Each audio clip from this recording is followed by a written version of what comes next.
Welcome to BevCam's production of Conversation with Candidates. My name is John Maihos, your host for this segment, and today we'll be talking to Mike Cahill, who is a candidate for mayor. Mike, welcome to the show. Thanks for being with us. You know, to begin, if you could maybe just give viewers a 2-minute opening statement and describe your personal self, education, family, career, anything you can fit. Well, first, I want to thank you for having me and thank BevCam for producing this series of conversations with the candidates. And yes, I'm running for the office of mayor. I'm also currently the mayor, so I'm actually running for re-election. I'm a Beverly native, grew up in Centerville most of my childhood, and then my parents built a house in the Cove, went through the Beverly Public Schools, as did my 5 brothers. When I got back from college, I started a career in teaching. I taught for almost 10 years. Started getting interested in policy matters and decided to run for office. And I ran for and was elected Beverly State Representative for the first time in 1992. So I served in the legislature for 10 years. After leaving the legislature, I worked for the YMCAs for almost a decade, running the State Alliance of YMCAs. So working with all the Ys in the state, working on matters of statewide policy, statewide initiatives that the Ys run.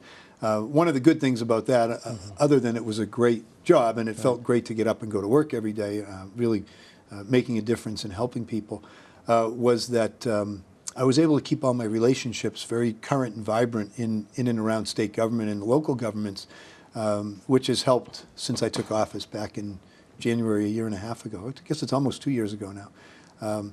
So I ran for city council, served a term as city council president, and took 2 runs at mayor, first time coming close, and then 2 years ago, thanks to the voters of Beverly winning. And we've had a great nearly 2 years, which I know we'll talk about over the next half hour. Well, in fact, I was going to ask you, what have you learned as your job as being mayor over this last term? Anything that surprised you, and how are you going to use that information going forward? No surprises. Some reinforcing. It was reinforced just how great the people of Beverly are. Just how many people are willing to be in there, kind of pitching, willing to be in there, pulling at the oars, trying to make good things happen for the community, and that really makes the job easier. It's great to have so much support, so many people with intelligence and talents and expertise, really trying to make good things happen. One thing that also was reinforced is just how important and necessary it is to be very hands-on when working process and projects and issues through state agencies. And again, my experience in state government and the relationships that I built over 20+ years have been very helpful to that end. Yeah. What do you think are your main achievements, main achievements over the first term? Sure. I went into office with a commitment to being open and collaborative in how I work, in trying to invite people to the table and take advantage of the talents that reside in this community, that work in this community. And I think we've done well on both fronts there. With several significant projects, we've made great progress. The middle school project, one of the biggest things that we can accomplish in the city, we have beaten every timeline and we've saved money every step of the way. And we now are at the point where both the City Council and the Mass School Building Authority's Board of Directors have both voted unanimously to support and to fund our project. And we're just a couple months away from beginning site work, beginning demolition on the existing memorial building and the construction of the new school on that site. There's a lot more, but what do you think the most pressing issues are for Beverly? We deliver high-quality services that people need and count on. People at every point in their lives in Beverly, our youngest kids in our school district, to our seniors and the type of supports and needs they have to stay in their homes, and the type of enrichment opportunities that really make Beverly a great place to live. So delivering the services that people count on and need is really it's job one of local government. We're doing an outstanding job of it. We're managing the budget very carefully to ensure that we have that capacity, however the economy ebbs and flows. What would be the top of your agenda in January? as I said when I took office, I was focused on, on really working together with the whole community. I'd say continuing to seek out, promote, and facilitate the right type of economic investment in our community that's done in a way that maintains the balance. The balance that has always made this a community that people want to live in and raise a family in and spend a lifetime in. The character of our neighborhoods, the vibrancy of our economic, business sector, the beauty in our parks and beaches and open spaces, and we've done a good job on that front. We in the last year and a half we have put a permanent conservation restriction on the Norwood Pond property, the land around the pond itself, so it can never be used for anything but open space enjoyment. We have, with help of some community preservation funds and a state grant that we secured, we purchased Camp Paradise, the old Girl Scout camp in Centerville, kind of at the corner of Cole, Foster, and the railroad crossing there. Beautiful 12-acre property that our rec department is now managing for us and starting to program. We took the Green Hill property in Ryleside that was purchased with open space funds 17, 18 years ago, but had kind of fallen down, and when we reestablished trails and we cleaned it out, and we really brought that neighborhood into the space, which is adjacent to the Ayers Ryleside School, and now people are enjoying it very actively. So I'm not sure I remember the question, but we're top of your agenda in January. Yeah, it's to continue to protect and preserve what people love about Beverly, while making sure that the economic investments, that the growth that's needed to power, to fund the services people care about happens. Together with that, it's about managing the city's budget and getting a real strong handle on how it goes from year to year, and not letting it grow beyond what we can support. Because there's a point where it's hard to wring out additional economic growth, and so we have to make sure that what we pay for, the services we pay for, which largely our city government is made up of people, employees, because we're about delivering services, making sure that those costs are manageable now and going into the future. It leads into my next question, which is that we continually hear the phrase fiscal responsibility. What does that mean to you? What I just said, we need to manage the city in a way that that our costs, our commitments going forward, our programmatic commitments, our collectively bargained commitments, are all sustainable and manageable. And that's been a challenge for local, municipal, state government at all levels throughout the country for decades. So that's we're working hard to get that where it is sustainable. We're making significant investments annually, and this is with your tax dollars in mind. We're making significant investments in paying down our unfunded pension liability, a federal mandate to do so, and we're on schedule to do that by 2032. We have put money into a rainy day fund. We put $4.5 million in the last 22 months into a rainy day fund, building it up to about $5.5 million at this point, with a couple of more fiscal years of being able to do so before we might ever have to draw a dollar off of that to help with debt for the middle school, for example. And here's one other.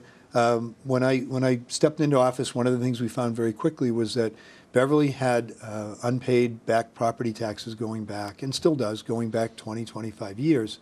But a real concentration of unpaid property taxes going back 7, 8, 9 years. And we have taken steps to correct that. In the past several months, we've collected about $700,000 in back property taxes owed, and we're in process to go after several million more. It's a difficult, process to do, but people count on it. Most people pay their property taxes always on time, and so for properties and property owners that have not been able to meet that or not met that, we're really trying to demand accountability, and so we're bringing in significant additional funds that also will go into our rainy day fund. What do you think the most critical factors are in balancing the budget, and what are the leverage points? We have added precious few positions in 2 years. I created a chief of staff position, which has proven itself over and over again. It's just that need for residents and students and business owners and employees to have access to my office and through city councilors or directly to the office to make sure that they get their concerns answered. We hired a director of grants last year because Beverly is a community that has significant need but doesn't access easy pots of government money or foundational money because of our demographics. We have significant needs, but we're not of a scale that other people point to us and say, here's some help with that. So we have to be nimble and aggressive and creative about going after funding streams. We added 3 positions to the police department because we know that there's a need for greater attention to public safety in the downtown, out in the neighborhoods, on our roads, enforcing our laws. So we made investments there as well. A couple of critical positions in public services that had been funded for years but were going unfilled. Directed the Commissioner of Public Services to fill them because there's so much work we're trying to do. But we are not going to add positions that aren't critically important to delivering services and or to staffing the kind of departments that can facilitate economic investment. So we're looking at the Inspectional Services Department to make sure they have the resources they need so that people can, if they do home improvements, if they want to invest in developing a property, or redeveloping a property, or opening a business, that they get that, they get that attention and they get the timeline they need. So, staffing is what city government's about, and we're looking very carefully and being very tight about, but trying to be thoughtful and smart about where and how we invest as well. You asked about leverage points. Since most of the city budget, the largest part of it, is tied up in city and school employees, we're trying to be fair-minded to all involved, the taxpayer, the citizen, our municipal and school employees, as we look at collectively bargained obligations, as we look at health care and pensions and all that. And that's an ongoing, day in, day out, throughout the year effort. Well, you've already mentioned at least one, but what are the top 2 or 3 budget items for the city in the next few years? Well, the middle school, let's talk about that for just a minute. My opponent's trying to make the campaign all about that. So let me just share a couple of facts. We are building a new middle school for grades 5 through 8. It will be for 1,400 students. It's going to be an incredible resource for our community. It will increase property values. It will continue to bring people to Beverly for our schools, which has become more and more the norm in recent years, particularly young families who look at our middle school and the opening of September 2018, and they look and say, well, we love Beverly's elementary schools, and by the time my kids are of middle school age, they'll have them in middle school. And so, people are coming to this community for our schools. The programs are great, the teachers are great, now the buildings are catching up. We'll spend $60.8 million of city money for this school. The state will spend just about $49 million. My opponent suggests we can't afford that. He's got a better idea. Unfortunately, when you look at that idea, if it was a better idea, we'd jump on it, but it's not. In order to go into Memorial with pre-K and kindergarten like he wants, it would be a minimum of $12 million just to get in the door. And that's not dealing with longer-term facility needs. To build a 7th and 8th grade wing at the high school campus like he wants to do would cost us likely $77 million or more and take close to a decade.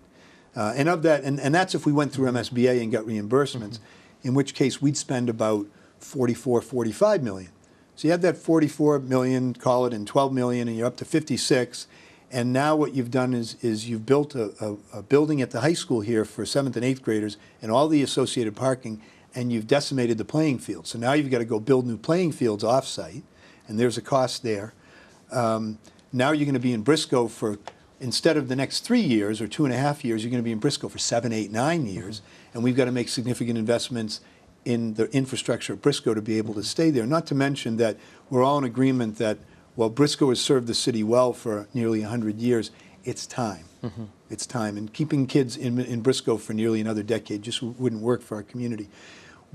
That idea that my opponent has also would not solve overcrowding problems in the elementary schools. We've run the numbers, and to open McEwen up as an elementary again and put grades 1 through 6, which is what he wants to do. In those 6 schools, we would be overcrowded from day one, and we would eventually need to do probably multiple new additions on elementary schools, which would be another several years and another, tens of millions of dollars. We currently have our pre-K program and our school administration offices at the McEwen School. We would need to find a home for our roughly 30 central office employees of the school department, which would hundreds of thousands of dollars a year, adding up into the millions. So, if you look at all the price tags, to do different from what we are doing would cost probably more than what we're doing now. And what we are doing is building a school that the Mass School Building Authority Board has unanimously supported this, and they've said again and again, we're doing it the way every school district in the state should do it. And it's being done by incredibly expert people. There's a very prescribed process that the Mass School Building Authority requires you undertake, and it's been tens of thousands of hours of professional time and volunteer time. We've looked at 10 different options. 3 of them were renovation additions at Memorial. I know some people, they bemoan the thought that we're going to tear Memorial down. All 3 of the renovation addition options, and I really was hoping one would work because I wanted to save at least the auditorium, if not more, the building. All 3 of the renovation addition options at Memorial cost more money than tearing down and building a new building.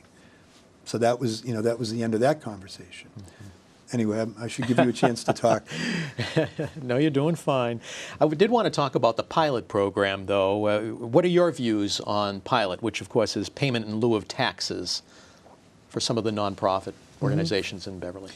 We work with our nonprofit organizations. Of course, by law, by federal law, they are not required to pay anything. And so it's a negotiation, a good faith negotiation, a recognition that the city provides services. And several of our nonprofits make payments to the city for different things. And we continue to work at that because, in order for the city to be strong, our nonprofits need to thrive. And in order for the nonprofits to thrive, they need the city to thrive. It's really, there's a symbiotic nature here. We get lots of cooperation and support from our nonprofits on some of the initiatives we've undertaken. Last winter, we opened an emergency accommodation up at the airport for our chronic homeless population. And several of our corporate partners and some of our nonprofits participated in helping fund that. This past summer, we ran for the first time a summer learning initiative. Again, there are communities that get a lot of state funds for this type of thing. We don't. So we set up a program this summer where 63 incoming first graders, Beverly kids, got 6 weeks of a summer program, 3 hours every morning of literacy, classroom, federal school lunch at lunchtime, and then 3 hours at the Y of a traditional summer camp experience. The Y was our lead partner on that, for example, and they put a lot of in-kind time into it, and they paid staff to work with our kids. Almost every one of those 63 kids needed a bubble to go in the pool on day 1. After 6 weeks, after 30 days straight of swimming, most of those kids were swimmers. On the literacy side, almost all of those kids had significant gains in their reading levels or their literacy level. They're still, incoming first graders. You have to test it a little differently, but made great gains in the summer. At the same time, Endicott College provided education students who were about to enter their senior year and start their practicum in education as support in the classroom and funded those positions. So just examples. A number of our nonprofits are active in the community regularly with both in-kind and monetary contributions to what we do that makes the city better. Let's talk about development for a while. What are your views on the overall need or potential need for development in Beverly? And the potential for development. Right. As I said earlier, we have a capacity to increase our budget each year through Proposition 2.5, through raising our property taxes within the borders of the law. Beverly, like many communities, has typically raised taxes to the amount the law allows. And in fact, in the 30-plus years of the law, through I think half a dozen mayors, Beverly has raised property taxes to that amount every year. We need to. We need to deliver on the services that people count on. In addition to that, Beverly counts on a certain amount of new growth each year, new economic investment. So I've made a priority, of making sure that growth is smart and really helps the city. Also facilitating the process. You know, we applied to the state last year to eliminate the restrictions on our waterfront, the designated port area. In less than a year, the state approved that. So at the same time, we move forward with new rezoning for the waterfront. And we're now working hard to try to get investment into the waterfront to redevelop it and add uses there and add value. I've worked hard with Beverly Main Streets and others in our downtown business community to make sure that our downtown thrives. You see the Cabot, I'm not going to take credit, there was a group of very entrepreneurial people who care about Beverly who came together, formed a nonprofit, and purchased the Cabot. They're doing great things. We're trying to help them at every step with process and permitting. Same with Atomic Cafe, moved across the street on Cabot, doubled in size. A&B Burgers, going in at the old Bell Market. We worked very closely with them to make sure that they get the answers they need and get the results they need quickly. Not everybody who comes before the city with a proposal to develop something is going to get a yes, because not every proposal is in the best interest of the city. But everybody deserves to understand how the process will work, what they'll need, and get answers quickly. So we put a lot of attention on creating a project review team, devoting our economic development planner to that effort, our department heads as a whole to walk people through. It could be somebody opening their first business ever as a tenant. It could be a large corporation that knows how to and has done multiple redevelopments. Whoever they are, if they want to sit with our project review team and get the answers up front, then that's what we do. And the answers are, what permits will you need? What boards and commissions will you need to go before? Will you need a traffic study? So, they get the kind of the roadmap.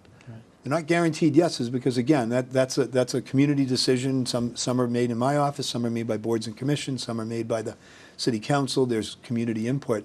But it's a real focus. We have a real focus on promoting smart economic investment and growth in our community. Okay. You mentioned the waterfront. What needs to be done to develop the waterfront, and how high a priority should it be? It is a top priority. I mean, you can have as many top priorities as you can spend the time and the resources on. It is one of our top priorities. We've put the city parcel, the McDonald's property, out in an RFP, and we know that there are a couple of very credible developers who have interest in it, and so we're hoping that by late fall we'll be able to open those bids and award a contract. Then there's the private property that's all been rezoned, and we've been talking with some of the private property owners about their parcels and what they might do in addition to what they're already doing. So we're actively working on that part of it. It's important. Route 128 and Brimble Avenue project. Yes. In retrospect, what have you learned from how the project unfolded? Wow. Well, I mean, before I took office, there was a lot of process already had taken place. And if you remember, right after I took office, we had a citywide referendum election on whether to uphold or overturn the city council's rezoning of the piece of land to facilitate the swap. If you remember, State Highway was going to exchange parcels of land with the CEA group. Eventually, the state decided we don't want to own a road built on a former landfill, so they told us in April of last year, go back and redesign the project and do it in place. We're going to build the connector road and the roundabouts in the existing, layout of the existing connector road. So, we were on a sprint all last year to get all that done and get it out to bid. We awarded the bid. We've got a company in there building the roundabouts, reconstructing the connector road, improving Brimble and Sawyer, putting in a signalized light intersection at Herrick Street Extension. All of that work. It's been a challenge the last several months. We worked hard to make sure that everything was teed up the right way, and still the utility work was delayed 3 months by the utilities. And so that has made it tougher for the contractor to do the reconstruction work. But I think things are going a lot better now. There was a period where nobody wanted to drive through that area, and a lot of us still had to. I live down the street from there. I had to drive up and down that stretch of road a couple times a day typically. But now things are going better. Paving has been done. We're working really daily with the contractor to make sure that it's signed and striped in a way that's safe for people to move through. They're working hard to get the second roundabout complete, so both roundabouts will be done by winter. A lot of the curbing and sidewalk will be in, and we'll make sure that it's kind of wrapped up the right way for winter, so it's safe throughout the winter and safe for plowing. And then they'll finish the job up in the spring. So that, that's our infrastructure project that is intended to make traffic flow more smoothly and safely through the whole corridor. Our time is almost up, but there's just a few more issues I wanted to touch on. We maybe have a minute, 2 minutes to talk about. But the new police and fire station, the projects have been talked about for a number of years. How high a priority are they in your mind, and any options? In terms of, sure. A city like Beverly, 40,000 people, 150 miles of roadways, multiple school buildings, multiple municipal buildings. We need to invest in our infrastructure. And any healthy, entity like ours does, you invest, you service debt, you retire debt. You maintain. We have to maintain all our assets better than maybe have been maintained in the past. We need a new police station. We'll do it as soon as we're done with the middle school. In other words, the middle school is affordable. We've put money away. We sold the McKay School and made nearly $1 million on that. We have money set aside that's right now tied up. We're going to continue to do our own dispatch of emergency services, call taking and dispatch, whereas before the thought was we were going to go with this regional effort at the Sheriff's Department. We're going to keep it in-house because we do it better, and public safety is the most critical thing. Emergency calls, life-threatening situations, we can't afford to take a second-rate service, so we're keeping it in-house. We're in some dispute with the Sheriff's Department over that, but there's money that will be freed up in the next couple of years that we'll have going forward, over $650,000 a year. So that'll be available to help, deal with our own needs. We will build a police station as soon as we can afford to build it, and that's as soon as we're, not done paying for the middle school, but as soon as we're into servicing that debt. Some of the debt from prior school projects falls off the books or is finished off. We finish paying it in the next couple of years. Police station, sometime in the next 8 to 10 years, we should be opening one. Okay. We'll be planning it and starting to construct it hopefully sooner than that. And we'll be looking at the fire station needs as well. 2 minutes, closing statement. Well, I'd say this. It's been a quick 22 months since I took office. We've moved the Rantoul Street 1A project forward. That's been a lot of work with the state. That's a $20 million project to improve Rantoul, the whole length of it from the Beverly-Salem Bridge down to Gloucester Crossing, left to the Dairy Queen. That project is now underway. The Brimble Ave Phase 1 project will be completed in the spring. The middle school project is on target. We will be opening it in time for September 2018. We've got an incredible team on board, our architect, our construction manager, top notch. These projects are ongoing. We're just hitting our stride with them. The schools are in great shape. Programmatically, we've got great education going on. We are moving quickly and effectively at revitalizing the downtown. The waterfront's about to open up. We've taken the key steps in removing the restrictions, the state restrictions, and rezoning, and we're working to get those moving. There's always more to do. I'm excited about it. People put their confidence in me 2 years ago.